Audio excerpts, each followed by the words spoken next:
Hello, my name is Carol May Whittick. I support women to bloom in midlife with creativity and spiritual life coaching.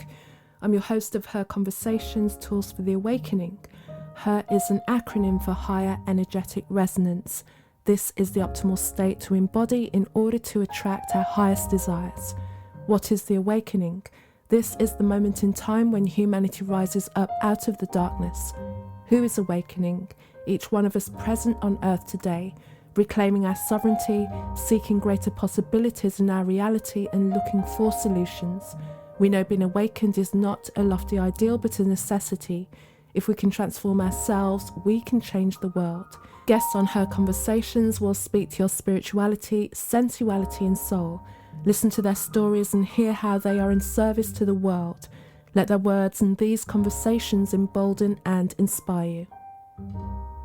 Before we go into this week's episode with Amanda Hornberger, I'm inviting you to download my midlife meditation, which is created to remind you that your life is a precious gift and reaching midlife is a milestone worth celebrating, marking the start of an exciting new chapter. And also tune into Her Inspirations, which is the sister podcast to this title, and tap into the new series I've begun, which is The Wheel of Midlife. Links to everything are in the show notes below. My guest this week is Amanda Hornberger. She is a copywriter and marketing strategist for spiritual entrepreneurs. Formerly a professional tarot reader, psychic medium and Reiki healer, she's shifted her focus to support businesses. During our conversation, Amanda talks about doing business in an ethical, aligned way and the awakening to a new way of marketing that focuses on creating synergy rather than marketing to everyone without regard for their needs. We also indulge ourselves further by having conversations about what it is to be a performer and a singer. So as always, I begin by asking my guest. Her is an acronym for Higher Energetic Resonance. When do you feel that higher energetic resonance? One of my answers to that question would be on stage. I've been a performer for basically my entire life. I think I did my first musical when I was like 3 years old. So I think there's a moment you have when you're on stage performing, whether it's a theater piece or whether you're playing your own music or performing in a concert, whatever it is, where it's almost like the thing is coming through you, the energy is happening, and you feel like you're a vessel for it, but you're not necessarily the one making it happen. And to me, as an intuitive person as well, that feeling like life is moving through you and you're part of it, but you're not controlling it, that to me is what higher energetic resonance means. And I feel like on a more mundane level, I feel like animals have really high energy frequencies. And like, to me, when I'm just at rest, cuddling my dogs, and I'm just kind of hearing them breathe and like feeling that good energy that they give off, I feel like that's kind of the other end of the spectrum. Like we've got these high highs that are high energetic resonance, but then we also have these quiet, peaceful, contented moments. And I try to live my life with a balance of both. And because I think if we chase one or the other, then we're kind of out of balance. Yeah. Beautiful. Thank you. And before we go into our conversation, just please share with us, Amanda, like a little bit of your story and how you got to be doing the work that you're doing now. Yeah. So my story, like most people's, has had many twists and turns. And like I said, I started off as a performer. I have a degree in musical theater, and I was doing the performing thing. I was writing my own original music and gigging out doing that for a number of years out of college.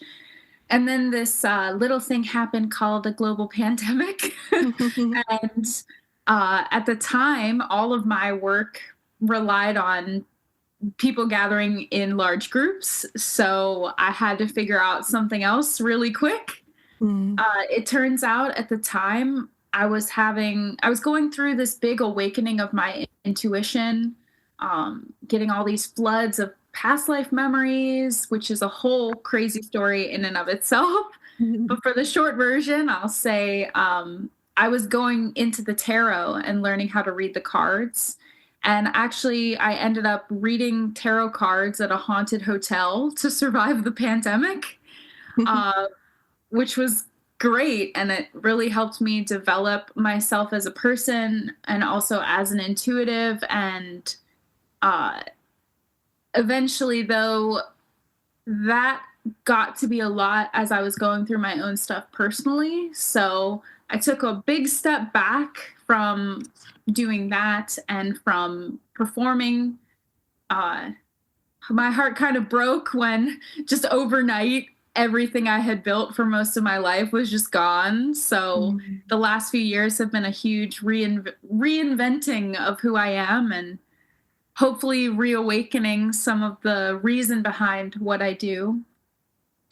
And I came to this thing after going through a lot of what I call real people jobs, and just feeling like I wasn't being treated well everywhere I went. And so I finally said, you know what?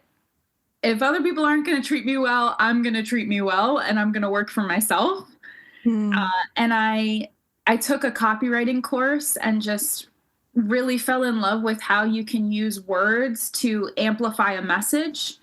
And so I decided to kind of meld my intuitive work that I used to do and this new thing that I was learning. And so that's where my business, Queen of Swords Copywriting, came about. I do copywriting and marketing strategy for spiritual entrepreneurs. So basically, I just use writing to be a cheerleader for other people's businesses and to help them reach the people that they serve. So it's kind of like a roundabout way to come to something. And my business is actually helping me have the freedom to be a more creative person again and to pursue my own personal stuff. Ironically, after years of not performing, a friend from college just gave me an opportunity out of the blue to play Princess Diana it's called Diana the Musical, and it's a show that was on Broadway during the pandemic and shut down. So it has this sort of cult following because they released a film version of it on Netflix. And I actually was the first Diana in the United States that wasn't the Broadway Diana. So that's kind of exciting. And it was wild because part of me thought maybe I would never perform again. And then this thing kind of fell into my lap. And I'm really grateful because it felt like a wink from the universe going like, you're not done yet. We're not finished with you. So yeah. Yeah. Yeah, good for you. I mean, gosh, so much to talk about, but let's talk about like your creative, when something pivots and kind of takes you away from what it is that in your heart that you want to do. Like we've spoken before all of this of like, we've both got singing in common. And I know, and for me, I have taken way longer a break than I would have imagined because I'd spent pretty much the first 20 odd years of my life singing and doing all the things and performing to kind of make a way in that industry. And it kind of got close and then came back, and there's all these twists and turns and things until I had like a massive disappointment, and I was like, okay, I just pulled away from it. And I'd say the past 10, 11 years have really been one, falling back in love with music, because I was so upset with the whole thing that I was just like, I don't even want to hear. I don't want to hear music. I don't want to look at, and for anyone who knew me and how obsessed I was with the whole thing, to probably don't realize to the extent that I stayed away from it. And I did for a number of years. There's a lot of anger and a lot of hurt there. And then since then, I've been channeling the creativity into other things, so the podcast exists as a result of me wanting to now get my voice back out there speaking, but also having the conversations that I wanted to have. And then I kind of channeled it into doing websites and graphic design and all, that it came out of lots of different corners, but there's always that part that it's still not 100% the thing. And how did you deal with that, where you're doing something as a creative person, you're doing something and it's giving you, maybe like 50-60% of the thing, but it's, again, like you say, like when you're performing, nothing beats that moment, because you're so present that, like, I would say you're so present that, I hope this makes sense to you, you're so present that you're not even present. You're so in the moment that you're not even recognizing the moment, because everything falls away, all the awarenesses falls away. And while other things can come close and you can get into the zone of working with things, I think there's, in my experience, there's nothing else that relates to that. I mean, how does it fall in for you? Oh, there's a few things that come up for me as you speak. So I'm gonna touch on I'm gonna touch on a few of them. First of all, to speak to the last thing you were saying, I know I had one time, I used to think when I was younger that, like, I went to the stage to put on a persona so that I could feel more comfortable in my skin. Or, growing up, I didn't really feel like I fit in with the small town community that I grew up in. But on stage, I could express really fully, and it was like that just felt so much better to me. And so I had one time I got a tarot card reading, and I was kind of talking about that, yeah, but that's not really me on stage. And she was like, what if that's the most you? Wow. Like, what if that's actually you, and whatever you do in real life is the thing you're putting on? And I was like, she got me good. And I think that's what a lot of people, I think it takes being a performer sometimes to understand that's, as a creative person, the world around us often just wants us in a box, or there's not a lot of room in the way that society's run for you to just be and express, and, like, not, it doesn't have to serve a purpose. It doesn't have to be productive. It's just like a full expression of the self. And so I just relate to what you were saying in that regard, that I think a lot of times people think as performers, we're chasing that feeling or that high or that attention. But what it really is we're chasing that connection with ourselves. And by extension, we feel a connection with everything else. When your performance resonates with other people, it's like, I don't know about you, but I'm a creative person because I always have this, like, sinking suspicion that, like, I'm alone. And when you perform, or when you make art or write a book, whatever it is you do that's creative, it's this tether that tells you, I'm not the only person who's ever felt this way. Oh my gosh, this thing I thought was really specific to me is actually something we all have the capacity to feel.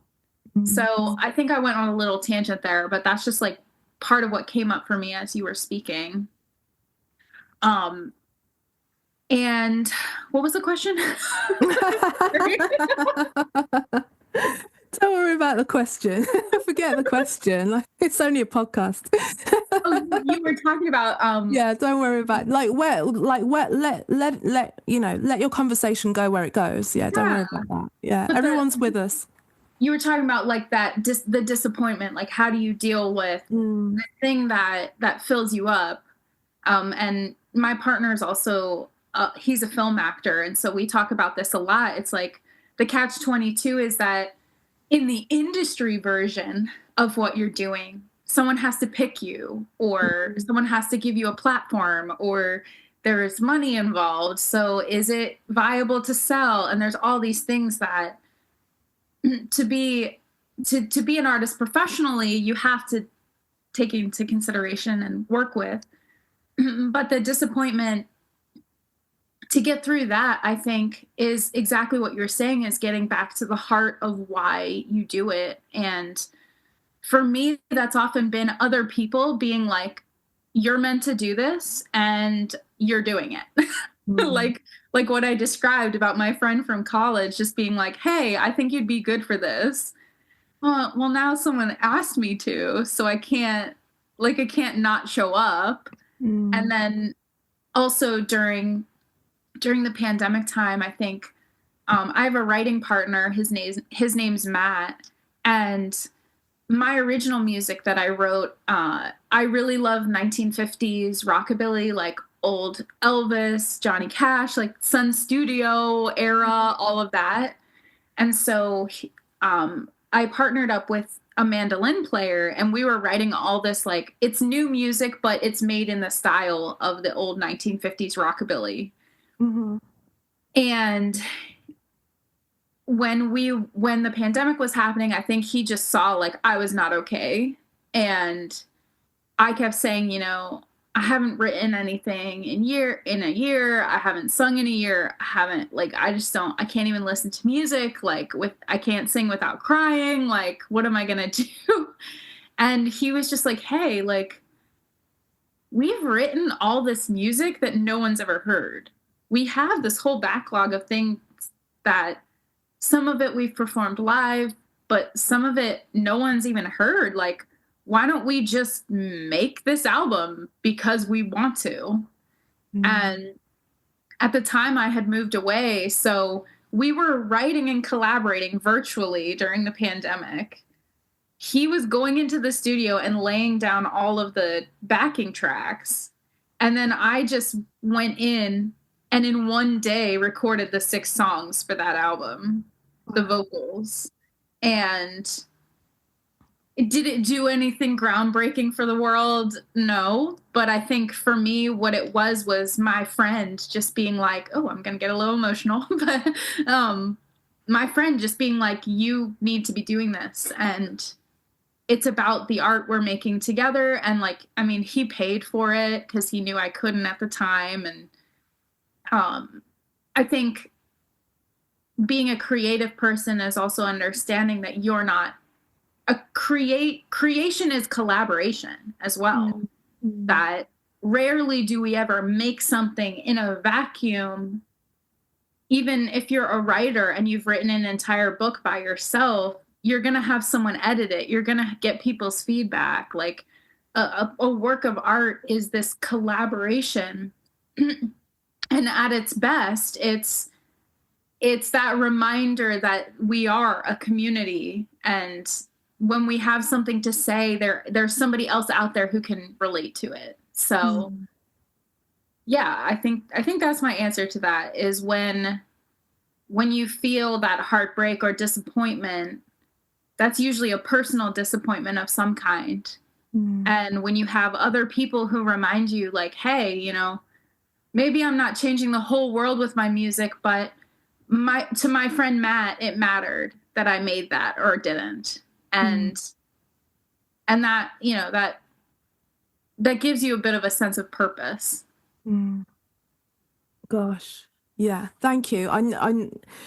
There's so much that reminds me of like the last project that I did, which is the one that really broke my heart, was because I'd spent so many years going into studios, and this is me going all the way through the 90s and early 2000s. So this is like, internet's not really in everyone's house at all. There's dial-up, there's stuff like that. So I was still the cliche, working as a waitress, then saving all my money, going into the studio, trying to get a song created in one day, seeing, like £200 a day back then. And, and trying to get a song done from silence to completed. Virtually impossible, but I would always try and get, as much as possible done. And then after that, then going and getting CDs pressed, and then getting someone to create a package, and then putting it in jiffy bags, and blah, blah, blah, blah, on and on and on and on and on. And I did that for many years. And then after that, I was playing keyboards with for another singer, and there was the bassist, one of the other members, who kind of saw the same in me. You know, he was like, "What's your music like?" Because he just like saw me like playing, you know, playing the keyboard, and like, what do you really do? What's your stuff about? And I think as well, I had a car at the time, so I'd always be playing really interesting music on the way home, like Minnie Riperton, or, you know, just like, why are you listening to this? Like an odd choice of music to play when, and then when he started to hear some of the stuff that I'd done, he recognized that I was that, you know, there was the part of me that was like dying because I wasn't getting, I was never even getting to the point of getting a relatively definitive version of any of my songs done, because they were all done in such a rush. So we then spent almost like 2 years going and slowly putting things together and trying different things out, sharing musical influences, getting to know each other as friends, getting to know our jokes, so that when it came for him to produce, I can hear within some of the productions that he did, and we didn't get much finished, like finally, because it kind of ended very abruptly, whereas like had enough, want to go, and left the country. And I was like left there with hard drives, you know, like after 2 years of work. So you can see why I was crushed, you know, because I'd spent so long finally being able to build a track really slowly, test things out, bring things in, talk about my references, bring that in, mix it, change it. That like the ultimate experience that you want as an artist, to experiment and to see what really works for you and work out what is your sound. And I was, you know, I was just having so much joy of, one, being able to wake up and write a song and record it that day. You know, like, whereas before I'd just write songs and there'd be stacks of songs that never really got recorded because I just didn't have the means to do so. And that's the frustration. You've got all these songs, you haven't got the means to do so. You don't have a computer, didn't even have a computer at the time. Don't have a computer, trying to get the money to go in the studio, like this endless circle that I just couldn't break. And then someone's like, listen, come around when I've got time and we'll slowly do this. And over time, I was starting to really hear things and also starting to find my own voice, because I'd never had the time to just really take the time to find my voice. And then, of course, when it ended really abruptly and I was just hands with 2 hard drives, I'm like, I can't believe it. I got so close to at least getting good versions of my stuff, which is why I kind of pushed away from it. But I'm saying all of that to say that it's recognizing those moments. I can think of moments of time during sessions doing that, where there was this feeling of, I don't think I can be any happier than I am right now. Just like I'm here, like stacking my own backing vocals. I don't think there's anything that's happy that can bring me more bliss than this, you know. And I think that's because then if you want to work as an artist, then, you know, you've got the industry. And I used to get a lot of flack from my family of like, well, why don't you go on X Factor or Britain's Got Talent or stuff like that? And the thing is, I actually knew somebody who, not close, but he came to one of my gigs and he had a connection with Psycho. I don't know how, but he literally asked me which one I wanted to go on. So I had the choice.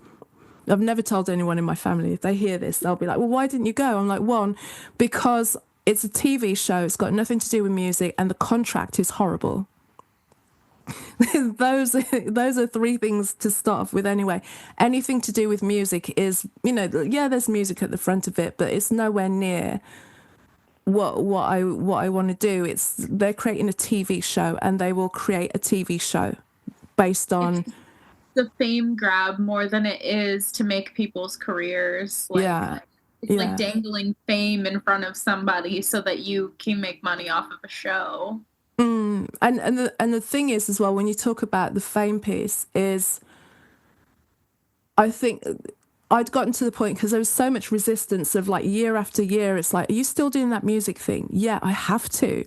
And then it's like, okay, I need to start getting some results so I don't have to keep bucking up against this and proving it. So then I'm like, okay, I'll prove why I keep doing this. And then the proof comes by, I'll get into this industry, I'll get this way. And so it kind of subverts the reason why you did it in the first place. You still love it, but then now you're chasing this thing of where you're going into a situation where you need to be picked. And the means to be picked are, the criteria is based very little on talent. And I think what's happening now is like, everything's blowing up about the industry. So we're really finding out what it's about. So on the other side of that, there'll be room for artistry and people and, without the facade of all the things that, even though, having said that, a lot of the tricks that people are using to perform, quote unquote, air quotes happening here. Even some of the heavyweight names are, using technology to perform live, but not necessarily sing live. And there's a real kind of blurring of the lines as to, if you go and see someone live, are you hearing them or are you just seeing them move their lips? Is usually the latter as well. So there's a lot of that happens. But all of that, the reason I'm saying all of this is at the core of having those moments as an artist where you feel that oneness with yourself, that true connection to your creativity, is why creatives do it, why they put themselves through all of that, and why it's difficult to do anything else. And then why you then want to try and communicate to other people who have never tasted that, either through your art or just through telling them. And it's like, do you understand, or you want them to understand what it can be to find that part of yourself where you're just expressing yourself. And especially in this world where so few people are, and you have glimpses and you have tastes of that, to then, how do you communicate that back? Which is what I try and do now with the coaching that I do, to get women to really understand what it feels like to have that essence of yourself and really know what you're about in light of all of what hardships you might have to go through. But if you've ever tasted that, then nothing else will do. It'll be kind of sort of good, but there'll be something missing. Yeah, and I love what you were talking about too, about that pressure to prove yourself with results, I think is what you were talking about. And I think that is a tough thing. It's a tough thing because we have to interface with the quote real world, right? We have to. But and I'm a big history person, and so I think often about how I wish in some ways that we valued that creativity and art in the way that's sometimes in the past that they did. Like you hear of the patron kings who they just funded artists for years and years, and all their job was to just make exquisite art that we still have today. And I often think about, even this music that's just canned music that we put out and like it disappears in a year, everybody's over it. And it's like, it just makes you wonder if in 200 or 300 years, what's going to last from this time and this era. Because I think some of our most creative people just don't, when your basic needs aren't met, it's really hard to make art. And I think back like a few hundred years ago, they understood that art as a part of culture, like we're not full people if we don't have that aspect. Our culture isn't fully formed, fully fleshed out, fully expressed if we don't have art. And in some ways that it's just as vital as the person who's, curing cancer or, a rocket scientist or whatever, creating new technology. helping our infrastructure run, somebody who's growing our food. Like art is just that other piece of life that if we don't value it, it feels like a piece of the soul is missing. Um, Mm, and I'm hoping, I feel like there is a little bit of collective thought around that concept right now. And I feel like that's part of why there's been a lot of exposure in the music and film industries. Like this stuff is coming to light, and I think it's a call for change mm, and shift. And I don't know, I think it would be cool to live in a world where, I mean, we just went through a shutdown of the globe. And what did people do with their free time to survive during a difficult time? They watched movies, they listened to music, they played games. Games are art too. Someone designs that. Like all of the things we went through to survive a difficult time, an artist created. And then at the same time, we're getting this messaging that, well, why don't you get a more practical career? mm. And to me, it's like, what could be more practical, more necessary than the thing that gets people through a difficult time? I don't know. I feel very passionate about it. You me both, because I absolutely agree with you. And the reason that I lean into and trust my own creative experience is because it saved my life. Literally saved my life. Because if I didn't have the focus of this wild dream, I would have been really pulled into all of the drama that was happening around me. And even though I got pulled into it and had to experience it, I knew that I couldn't stay there for too long, because I'm like, but I've got this thing. I've got this dream that I need to get back to. I need to refocus. I really need to work on this, because this is going to be what keeps me on the straight and narrow, pretty much. And when I look back on things that I've got through, like conversations that I couldn't have that became songs, or music, and I was able to just really like write and pour my heart out, because there was no ear. So the ear was the songbook, and I was able to pour out that way. And without having that outlet, I don't know what it would have eaten me up inside. I would have found something, and luckily I had that.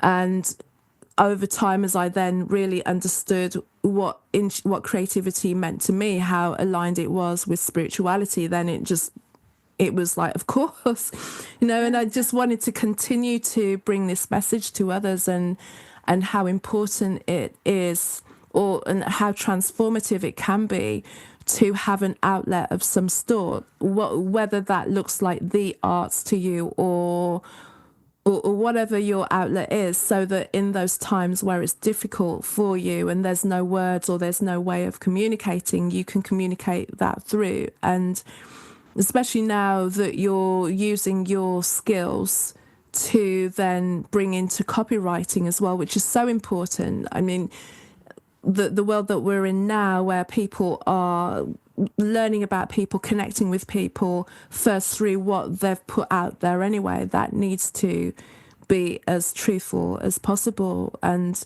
as authentic, the word that it gets thrown around so much. So how do you get into or tune into the clients so that you're getting their messaging correct and it feels like them? Yeah, I mean, this is where I feel like copywriting blends a lot of the things I've done throughout my life in a Mm, very interesting way, because in some ways that intuitive skill, right, from tarot reading, learning how to read a person and get mm, intuitive information about them, that obviously helps when I'm having a conversation with a client about what they want, the feel of their business. Like I'm opening up that intuitive channel to then translate what they're saying into what I'm writing. mm, But then there's also that, oddly, like learning about character study as a musical theater performer. When I'm writing for a business, I'm trying to create a voice for them, like a mm, brand voice. And like that's essentially what I did in theater, finding the voice of a character. I'm just finding the voice of someone's business. And so it's this weird kind of collection of things that I've done. And then also the other aspect of it is considering the audience, the person who's reading it, and trying to let some intuitive information come through about what they might want and need. But at the same time, I can't be only in that space, because sometimes our greatest creative ideas just fall completely flat if we don't pay attention to the actual like numbers and facts and like what people are responding to. So there's this other part of me that's very, very analytical. And I think that's almost like the historical researcher in me is like, okay, we've got all this creative, intuitive information. What makes it fun for me to write this, maybe? Then I also have to bring in that almost investigative part, like, what would these people actually respond to? What evidence do I have to prove that they're going to respond to it? And then obviously digging into the numbers. Once we put it out there, did people actually respond to it? And if not, how do we shift? So there's so many layers to what I'm doing. And the funny thing about copywriting is you're supposed to be very conversational. It's supposed to be very relatable. And so sometimes too, it's also just a matter of not overcomplicating it either. So you've got all these things swirling around, and then at the end of the day, you just have to do the thing. And I think having a history as a performer, it's that idea that done is better than perfect that I think the stage taught me, because if you mess up a lyric, you've got to just keep going. It doesn't matter if it was perfect. And so I've learned a lot too.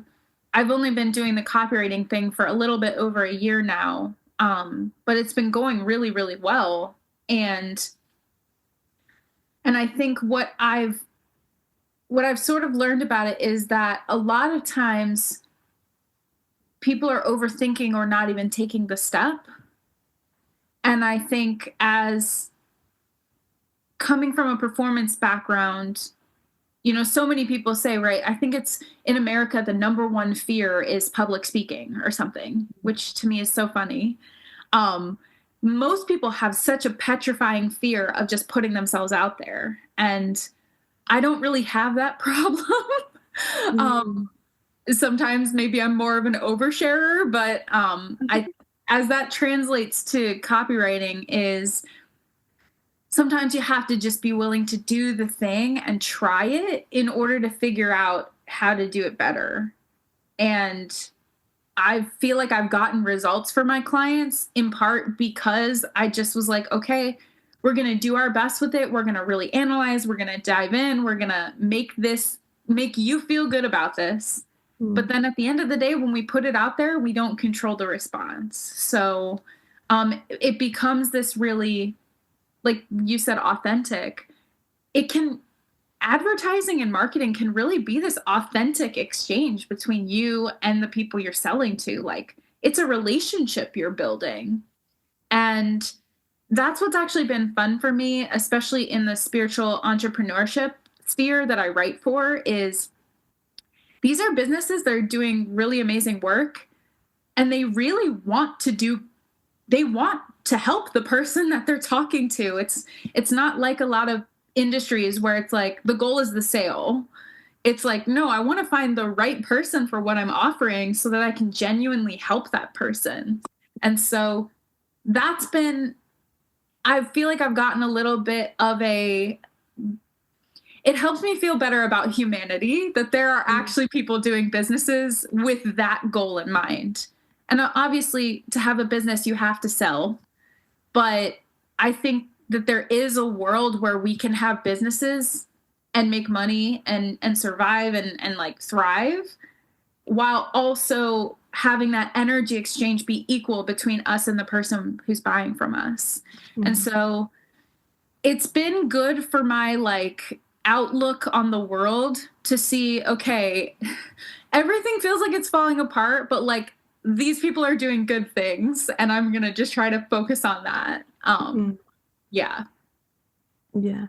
I think anyone who's being totally like taking notice of what's happening is seeing that the things that are breaking down are illusions, like the massive illusions. Like if we talk about any, like the film industry, the music industry, and like the collapse of some of the biggest mirages, and the biggest figures that were there, that suddenly like everything's kind of turned over, and it seems like it's almost turned over overnight. And if publicly, I mean, there's always been talk and rumors, but of course you can't corroborate those things. And then a lot of the time when you hear things, especially as like someone like me who was always on like the periphery of the music industry, but stories get around. But then when you try and say to people, well, I heard this about this, or that's, they'll be like, well, you're just talking from it, you're jealous. It's like, no. And it's sometimes trying to break the spell that everyone's been under. Like all of us have been under this massive illusion as to what success means, what is artistry, what is real, and all of that now in this new shift, in this new energy, especially after everyone was forced to sit still for so long, that it just kind of really broke the spell that many of us were under, because we've just got into this kind of hypnotic everyday routine of just going and coming backwards and forwards from work, or doing the thing that was the thing. And underneath it all, no one, how many people were really satisfied with what they did until you got to sit still and then reassess. And then so many people were like, oh, I can still be at home and still make money, or and change what it is they were doing. I can accomplish in half the time what I'm having to sit 8 hours to do, but that doesn't change the value of the thing I'm making. Right. Like things like that. I think there's been so much reevaluating. I'm interested in seeing like actual change though.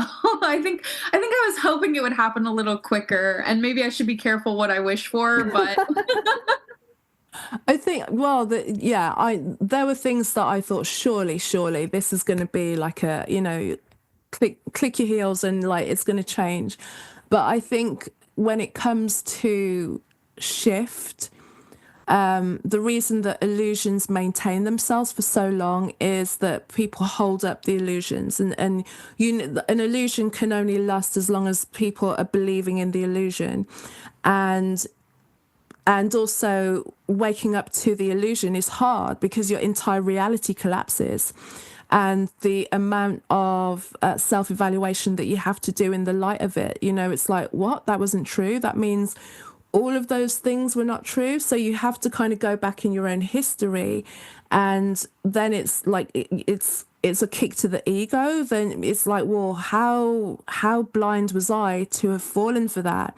And then the next layer of dealing with your awakening is like, okay, so then why was I so susceptible to that? Why did I want to believe things? Why then, when I heard, things to the contrary of what I believed, that I pushed it away so much? And it's unpicking all of those things, and it's work to reevaluate and rebuild your world. So I can see also why sometimes it's very difficult for things to not turn over overnight and shift, because the work that needs to be done when you have to recreate your own reality and also rejig your own history and question yourself and your ego and heal from all of those things, it's hard. And not everyone is prepared to do it or is equipped to do it as yet.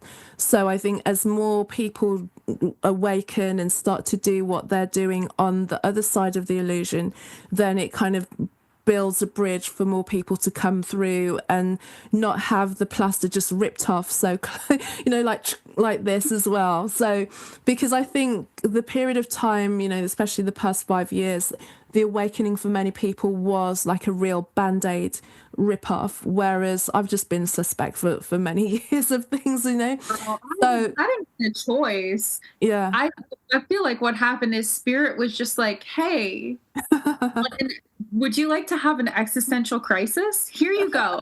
Is this not convenient for you right now? We don't care. Like, I was, like, right in knee deep in awakening and existential crisis and trying to figure out what was going on. Mm, And then the whole world shut down. So then my yeah, physical reality got effed too. And yeah. so it is funny. I think sometimes I love what you're saying because you're so right. I think I just sometimes my perspective gets skewed because I'm like, but wait, you can choose to just not see shit? Because I didn't feel like I had that choice. I think I don't I think it's a choice. I mean, it's been there's different places because there are things that I always had awarenesses of or suspicions of or things like that without proof. So Yeah. always being on the periphery of the belief system of the majority of people, where it's just like, I don't know if it's that way, but not having anyone to speak to about it, you know. So always just kind of existing in this like weird reality where I'm there but I'm not really there, where I'm talking about it but I don't really believe it, you know, and not being Yeah. able to say too much about it, and then slowly finding a few people but still being, you know, on the edges of society. And then 2020 came and like kind of like pulled a few more friends out of the wilderness a bit quicker. And then of course, so it was quicker for them. It was like, vroom. I'm like, God, you're lucky. You just had to go through this in 2 years, and I've spent my entire life just like walking on it, like feeling like the odd one out in this reality. But you know, it comes at different times. But but it was then easy, you know, able to kind of guide them because they were dealing with the shift in their reality, what they were bucking up against with. Because when you awaken to something, you're like, the first thing you want to do is go and tell everyone about it. And you're just like, you know, you probably don't want to do that because they're just going to think you're crazy. So, you know, keep it to yourself or just speak to the people. But because you're then like, well, how can people not see? Because things became so much more apparent than ever before. You know, it was Yeah. literally like you can be sitting next to somebody and you're seeing the world through completely different eyes. You can be living in the same house as them. You could have known them for 20 years and suddenly they're a stranger to you. So there was that. And then I think there are people that they're aware of some things not right or not the same. But awakening is hard, and it takes that one moment of, I mean, it's a drip effect. I don't know anyone who just awoke because of one piece of information or because of one instance of something. It's just a slow kind of, you know, the water dripping on a stone, and eventually the last drip, that last tiny drip, just makes a hole and the flood comes through.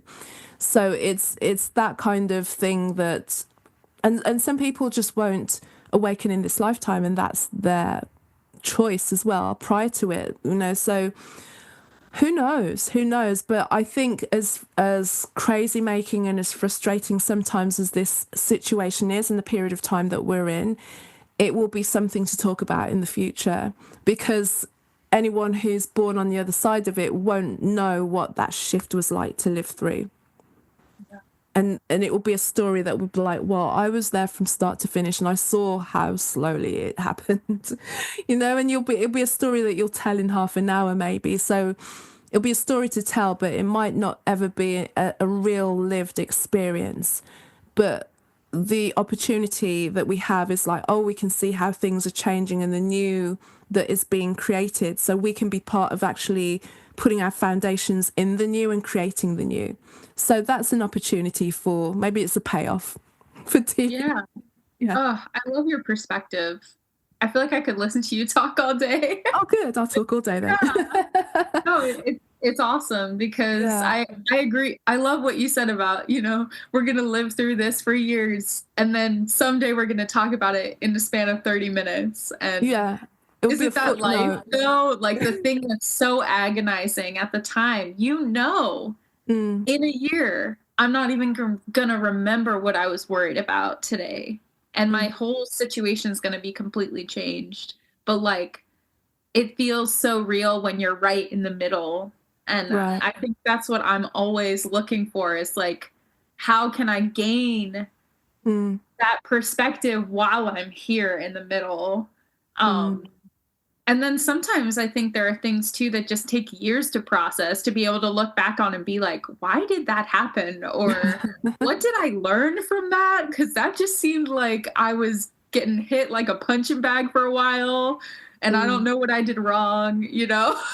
Yeah, I mean, I remember when I was when the pandemic was happening, and I went the opposite way of most podcasters. I slowed down. Most people like ramped it up or started it, and I was like, something is going on in this world, you know. And I put out solo episodes, just going, okay, this is going to sound crazy, but I need to record it for myself, so that when I look back and listen to what I was trying to say, I know that I at least put it down somewhere, you know, and it doesn't sound so crazy now, but you know, Yeah. at the time, you know, but at the time, I'm like, you know, like even with quivering voice, I'm going to say this. I'm going to say this because this is what I'm seeing, and the whole idea of the podcast was tools for the awakening. I'm like, I'm seeing an awakening happening here.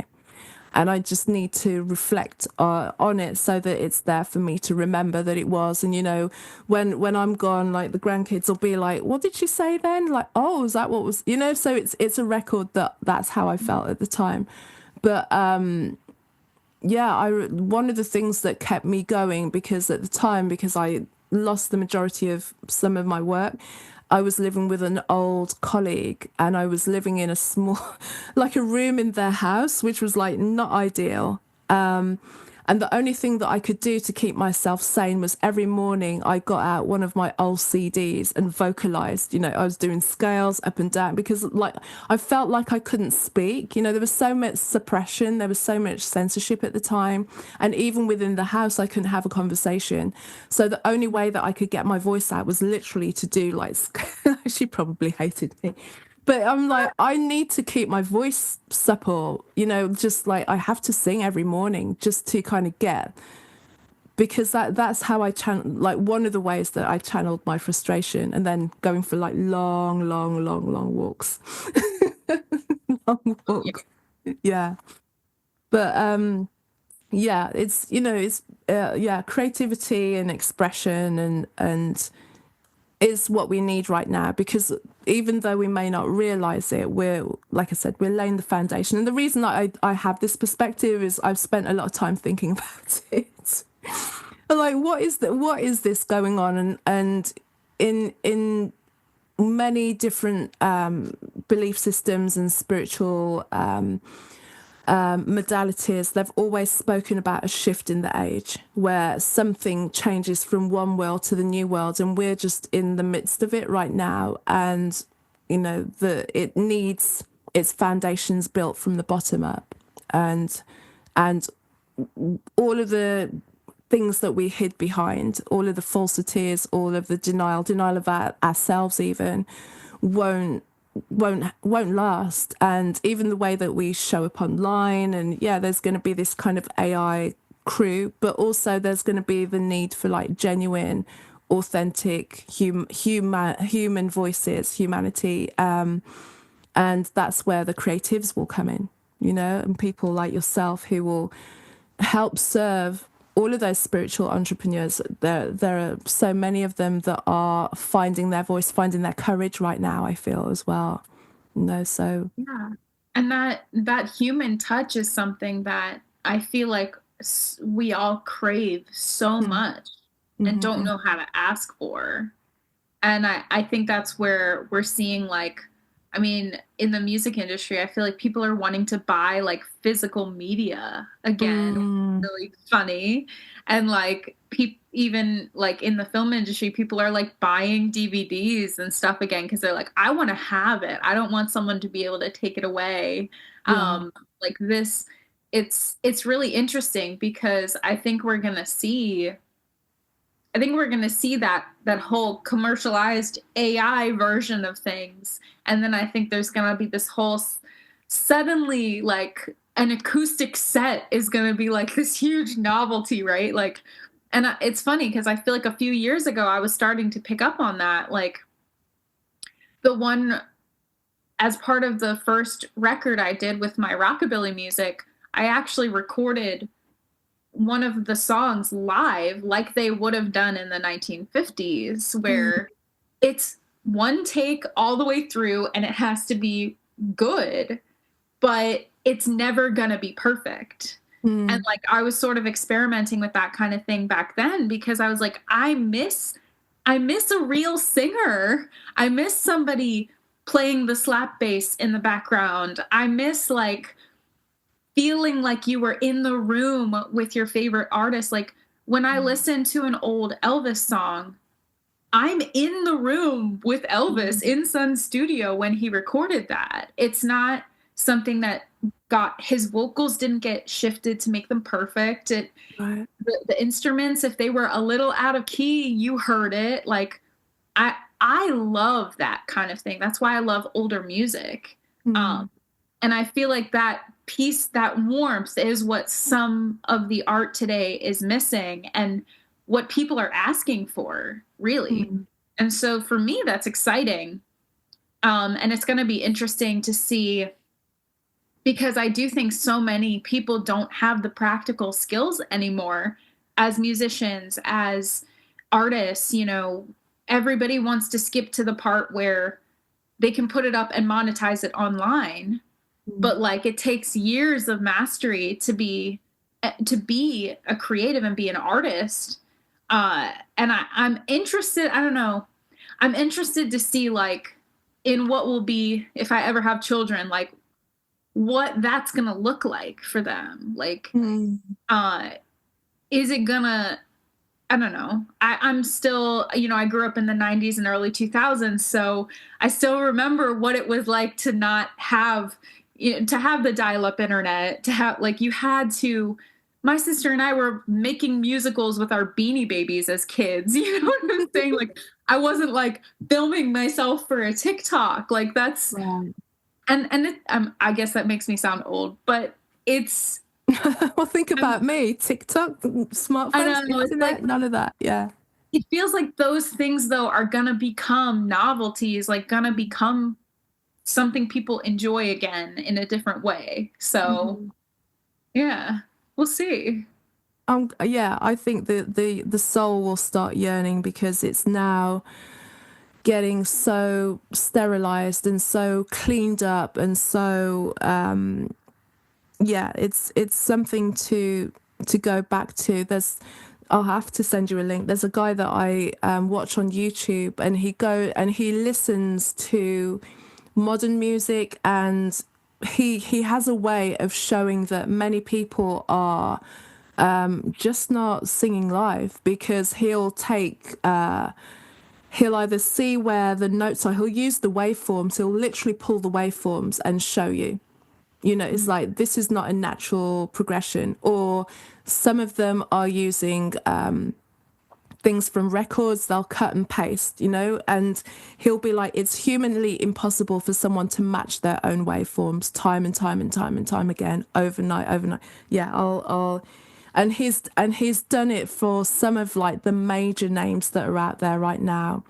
And then he goes back and he'll go back and then he'll listen to someone who's a master at their craft, like he did Sarah Vaughan. I was listening to Sarah Vaughan the other day, and you're just like, oh, Yeah. and it's like, let's just listen to the 5 minutes before we dissect it, and just her singing and just moving in such a way. And the human voice, when you allow it with all its imperfections, even though there was virtually no imperfections, but in her rendition, in comparison to somebody who's auto-tuned and pitch corrected, where it's always going to be shoving the note into somewhere that's like, there's something very soulless and robotic about it. But if you're the industry, people want their ear is tuned to perfection, whereas that's not what it is. Even if you listen to like the first Whitney Houston album, her notes are all over the place. They just wouldn't run these days, and she was one of the top singers of all time. Yeah. But so it's allowing that humanity to come through, that being over the note, being a little bit sharp, being a little bit flat, hearing the fingers move on the fretboard when someone's playing, like stuff that makes, like you say, that thing of of being in the room. I long for those days, and they'll return. I want to get back to it for myself It's also. encouraging though, like even as a theater performer to see, like, I know Wicked's been this huge thing right now. And like listening to them in interviews and talking about how they actually sang live. Now, I'm sure the music was edited after the fact, but they wanted to capture their real performance, their facial expressions matching what was coming out of the voice. And I'm like, exactly. And I was also like, yeah, you mean like what theater performers have been doing forever? What a novelty. Imagine.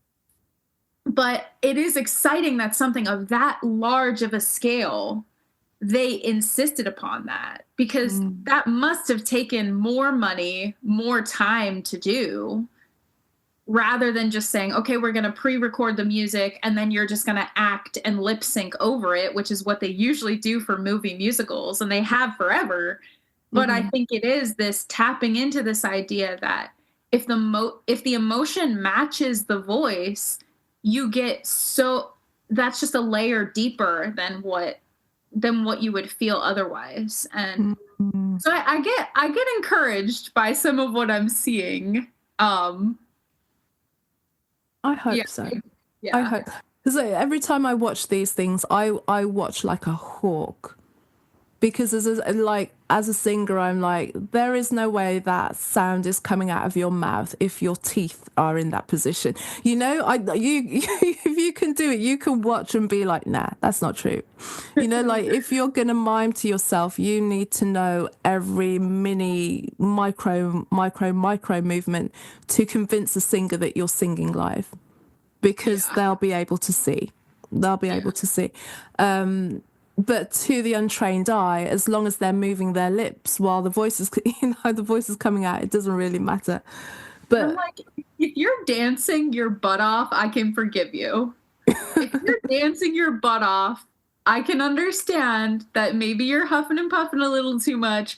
Okay, I'll give you that. If you're going to give me a Britney Spears mic situation and dance your butt off, then maybe you can lip sync over some recorded vocals. But like, if your thing is being a singer, be a singer. I don't know. That's how I feel. yeah, but then, like I said, I went to see Starlight and they're skating around in circles and singing. So, you know, that's not a good enough excuse anymore.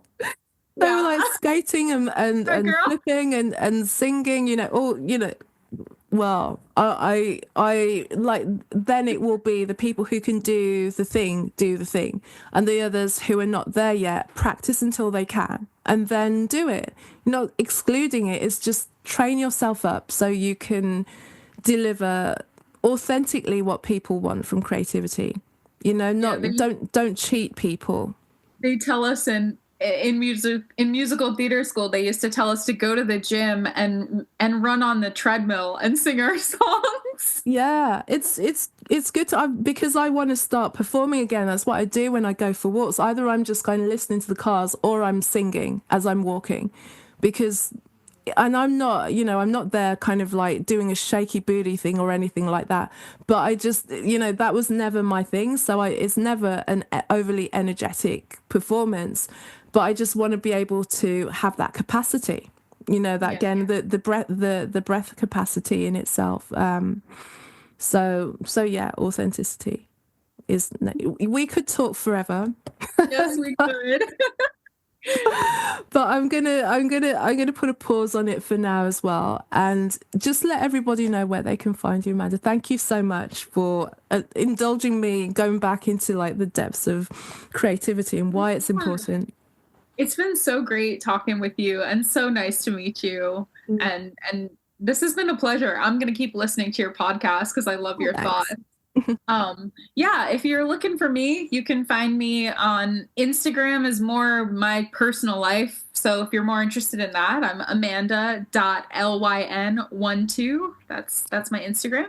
Or if you're looking for more professional copywriting service type stuff, my website is queenofswordscopy.com, and you can find me there. Perfect. Thank you so much for today. Thanks for having me. Thank you, Amanda, for sharing your wisdom with me, and thank you for listening. If you enjoyed the wisdom of my guest, I'm inviting you to share this episode with somebody you feel will benefit from her wisdom. And also, if you feel inclined to do so, please leave a review and comment on the show as well, and tell me what you're enjoying about her conversations. If you want to find out more about me, my website is carolmaywhittick.com, CarolMaywhittick.com. Connect with me on LinkedIn and Facebook under Carol May Whittick, and find me on Instagram under Casmic, CAZMICK. Until next week and the next episode, take care of yourself. Thank you. Bye-bye.